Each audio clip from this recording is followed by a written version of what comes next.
Jaksa penuntut umum sidang penodaan agama menuntut terdakwa Basuki Cahayapurnama dengan hukuman penjara 1 tahun dengan masa percobaan selama 2 tahun.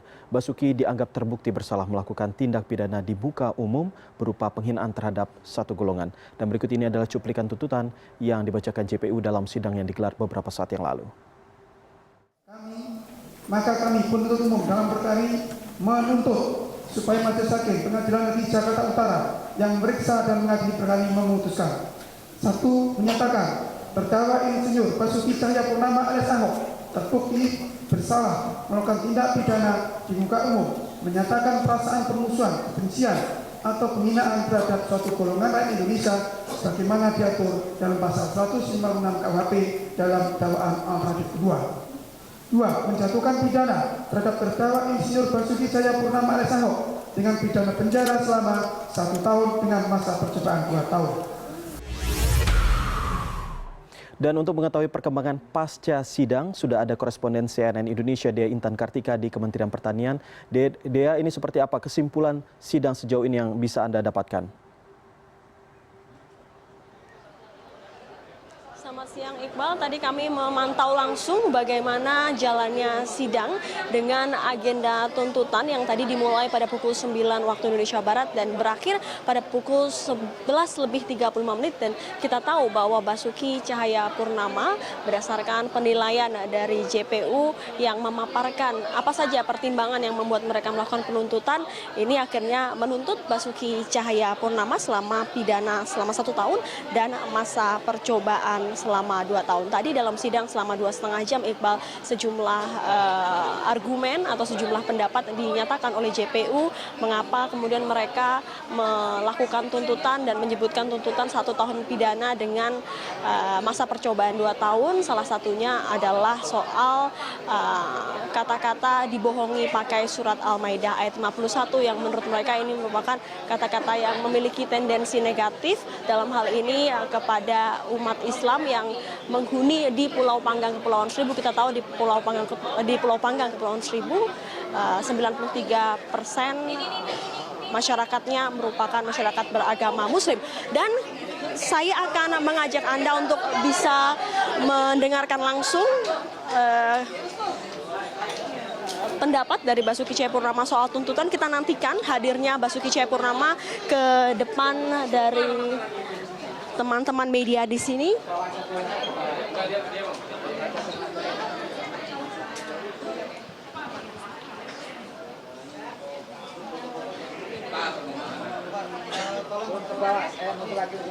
Agak di belakang lagi, tolong masuk lagi.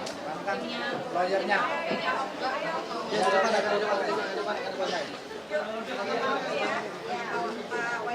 Dan kali ini yang akan menyampaikan, Iqbal, adalah tim kuasa hukum dari terdakwa Gubernur DKI Jakarta Basuki Cahayapurnama.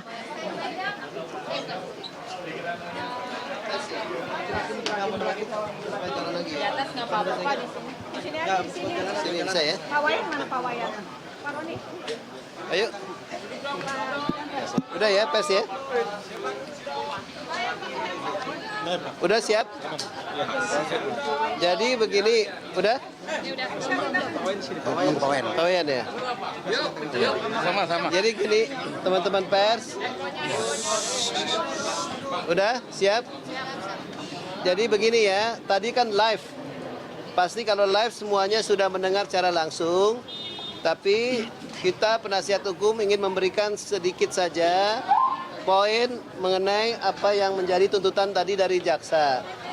Pertama yang perlu diketahui berkaitan dengan dakwaan 156A.A untuk gampangnya di situ mengenai penodaan agama sudah dinyatakan tidak terbukti, ya. Nah, kalau jaksa sudah dinyatakan tidak terbukti, nggak perlu kita komentarin lagi sebenarnya. Dan yang kedua berkaitan dengan dakwaan pasal 156. Nah, pasal 156 intinya adalah ya sikap ya permusuhan, kebencian atau penghinaan terhadap satu golongan tertentu. Nah, kalau dikaitkan dengan katakanlah sikap keagamaan MUI itu adalah menghina ulama, ya. Nah, itu yang dinyatakan terbukti ya karena ya berkaitan dengan kata ya yang di Pulauan Seribu tanggal 27 September, di mana jangan percaya sama orang ya dibohongi pakai surat Al-Maidah. Nah, memang terus terang jaksa bilang ya Al-Maidah itu mempunyai pemahaman multitafsir. Ada yang menyatakan pemimpin, ada yang menyatakan teman setia ya dan lain sebagainya. Tetapi karena menimbulkan keresahan ya terhadap perkataan tersebut ya dan menyinggung juga perasaan ya dari katakanlah satu golongan tertentu, dalam hal ini termasuk ulama. Ya, dengan demikian maka dinyatakan pasal 156 itu terbukti. Versi jaksa. Versi jaksa ya, sebentar ini versi jaksa dulu, Pak. Ya. Dengan demikian maka dijatuhkanlah tadi tuntutan bersalah untuk 156 dan kemudian memang dijatuhi hukuman pidana ya, hukuman percobaan dituntut ya, hukuman percobaan selama 1 tahun untuk 2 tahun ya, masa percobaannya 2 tahun. Nah, jadi itu intinya Ya. Mungkin Ya, pertama biar clear dulu ya. 1 tahun dalam masa percobaan 2 tahun, ini harus jelas. Artinya Pak Basuki tidak perlu masuk penjara kalau dalam 2 tahun dia tidak melakukan tidak ada putusan pidana dalam perkara lain yang punya kekuatan hukum tetap. Artinya tidak masuk penjara, itu bahasa awamnya. Ya, percobaan ya. Itu satu. Yang kedua, di dalam bagian yang meringankan dari tuntutan jaksa disebut ini jadi ringan karena peranan Buniani. Artinya apa? Ini jaksa kebingungan. Di satu pihak membebankan pada Buniani, di pihak lain masih mau menuntut Pak Ahok. Ini nggak benar. Harusnya kalau sudah Buniani yang bertanggung jawab, karena memang dia yang merubah-rubah redaksi, menambah-nambah redaksi, dialah yang harus bertanggung jawab dan sudah jadi tersangka. Kalau sudah jadi tersangka Buniani, kenapa ini dituntut? Nah, tuntutannya percobaan lagi untuk menunjukkan keraguan-raguan tentang keyakinan jaksa. Kalau perkara serame ini dituntut percobaan, itu sudah pasti jaksa ragu-ragu. Ya. Yang kedua sekarang. Ya, kedua apa ketiga? Tiga. Ya, karena banyak sekali argumennya ini. Yang ketiga, apakah orang yang melaksanakan tugas seperti gubernur menjalankan undang-undang, dalam hal ini pasal 31 Undang-Undang Pemerintah Daerah, mensejahterakan rakyatnya, boleh dihukum apa tidak? Menurut pasal 50 KUHP, pejabat dan siapa saja melaksanakan undang-undang tidak boleh dihukum. Yang keempat, setiap dakwaan kalau ingin menghukum terdakwa harus ada yang namanya sifat melawan hukum. Sifat melawan hukum menentang kewajiban, menentang hak, tidak berhak. Apakah hadir di sana menentang hak, menentang kewajiban? Justru sebaliknya, hadir di sana menjalankan kewajiban. Nah, sekarang mari kita satu-satu beber kelemahan-kelemahan jaksa dalam pembuktiannya. Ada 5 alat bukti menurut pasal 184. Yang pertama, 184 huruf A adalah keterangan saksi.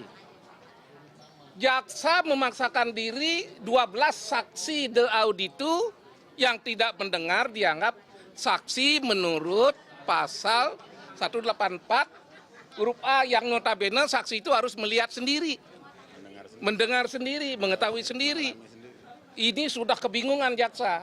Padahal menurut 185 bagian penjelasan, de auditu itu artinya tidak dapat dipertimbangkan oleh majelis hakim. Kedua, masih disebut sebagai alat bukti tentang ahli, keterangan ahli. Keterangan ahli 2 ahli pidana mereka itu berasal, 1 dari MUI, 1 sempat dicalonkan oleh FPI seperti Pak Musakir.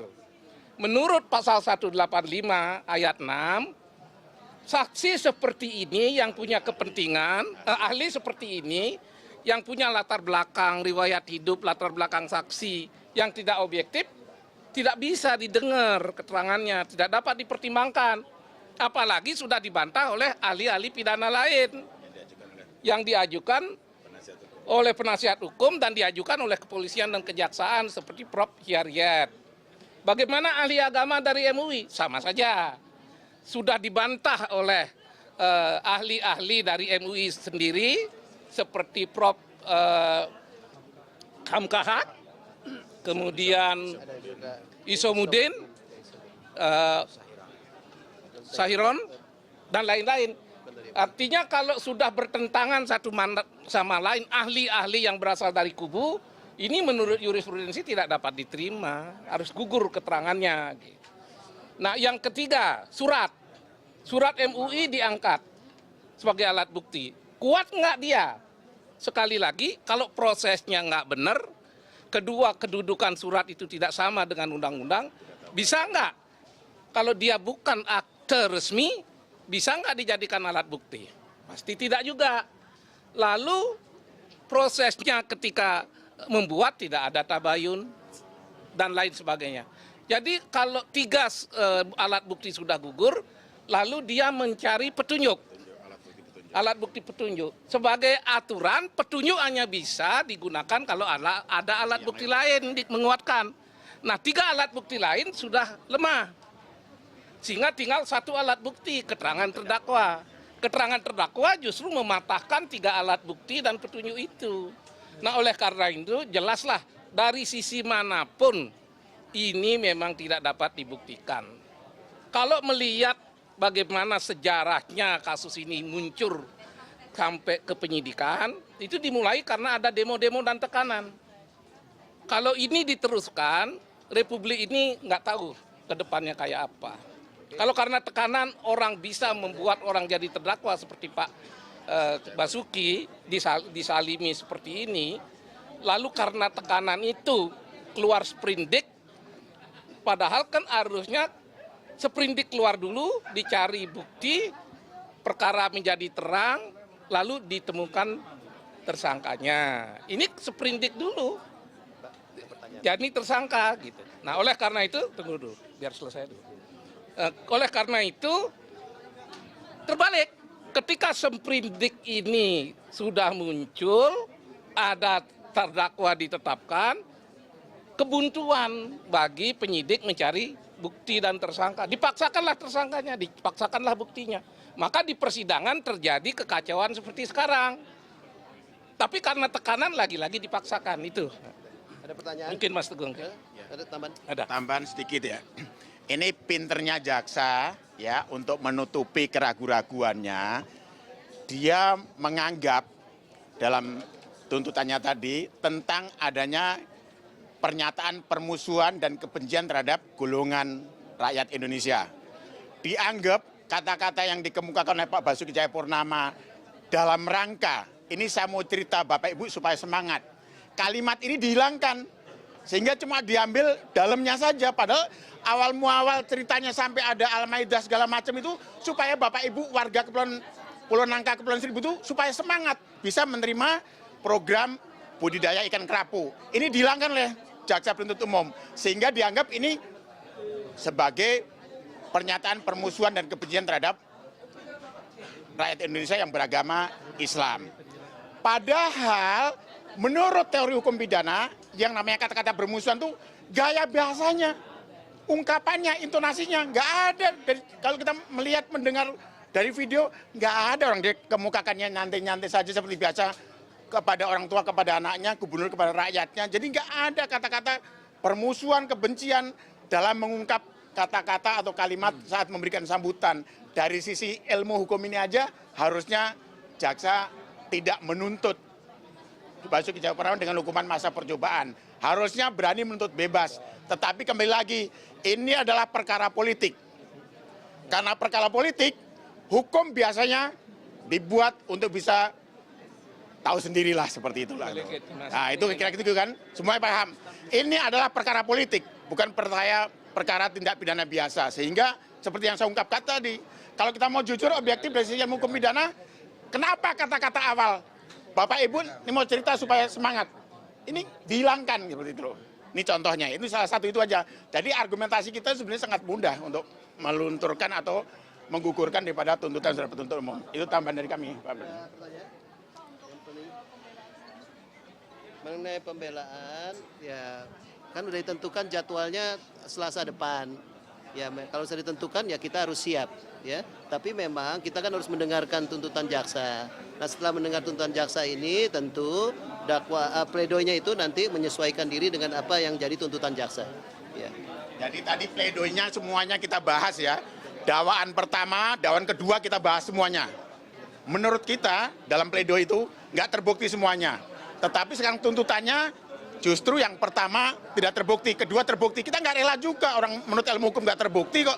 Nah ini akan kita rubah dan kita hilangkan bagian yang kita sudah bahas tentang dakwaan pertama seperti itu. Jadi Ya, jaksanya sendiri tidak yakin dan sudah menyatakan bahwa dakwaan yang pertama itu mengenai pasal 156A.A ya sudah tidak terbukti, ya kita nggak usah lagi mempersoalkan. Jaksanya sendiri sudah bilang tidak terbukti, ya cukup sudah. Tinggal yang tadi yang Pak Teguh bilang itu yang dakwaannya kedua, ya, yang dinyatakan beliau bersalah, ya. Walaupun hukuman percobaan, tetapi tetap bersalah. Kita tidak rela gitu. Ya. Ya, Sudah ya? pokoknya tidak salah aja. Ya.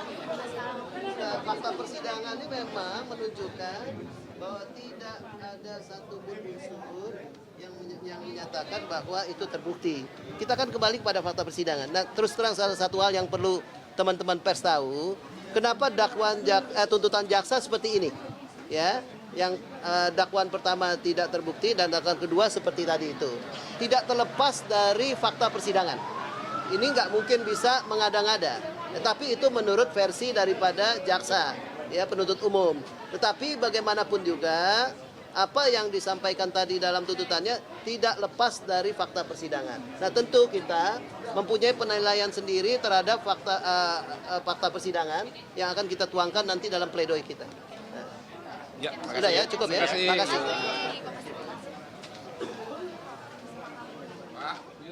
Itu tadi pernyataan resmi dari kuasa hukum Basuki Cahayapurnama terkait dengan putusan yang dilakukan ataupun tuntutan yang dilakukan oleh jaksa penuntut umum terhadap Basuki Cahayapurnama yang berlangsung beberapa waktu yang lalu.